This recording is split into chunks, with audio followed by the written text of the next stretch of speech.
Liquor scam కేసులో YCP కీలక నేత చెవిరెడ్డి భాస్కర్ రెడ్డి వ్యవహరిస్తోన్న తీరు ఇప్పుడు హాట్ టాపిక్ గా మారింది.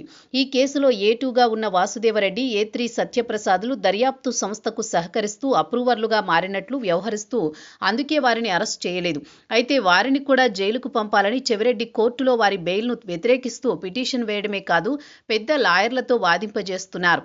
తోటి నిందితుల బెయిల్ను మరో సహనిందితుడు అడ్డుకోవడం చట్ట చరిత్రలో అరుదని, ఇది చెవిరెడ్డి తన గొయ్యి తానే తవ్వుకోవడమని సెటైర్లు పడుతున్నాయి.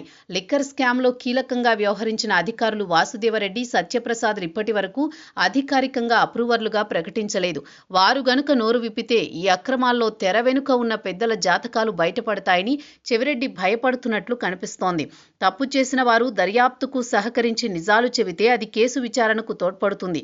కానీ వారిని జైల్లోనే ఉంచాలని చెవిరెడ్డి పట్టుబట్టడం చూస్తుంటే మొత్తం ఎక్కడ బయట పెడతారోనని భయపడుతున్నట్లు కనిపిస్తోంది. వాస్తవానికి నిందితులు అప్రూవర్లుగా మారడం అనేది దర్యాప్తు సంస్థల విచక్షణపై ఆధారపడి ఉంటుంది. ఇందులో చెవిరెడ్డి జోక్యం చేసుకోవడం ద్వారా ఆయనకు వచ్చే లాభం కంటే నష్టమే ఎక్కువని న్యాయ నిపుణులు హెచ్చరిస్తున్నారు. ఇప్పటికే ఈ కేసులో అరెస్టై బెయిల్పై ఉన్న చెవిరెడ్డి ఇలాంటి పిటిషన్లతో కోర్టు సమయాన్ని వృధా చేస్తున్నారన్న అభిప్రాయం వ్యక్తమవుతోంది.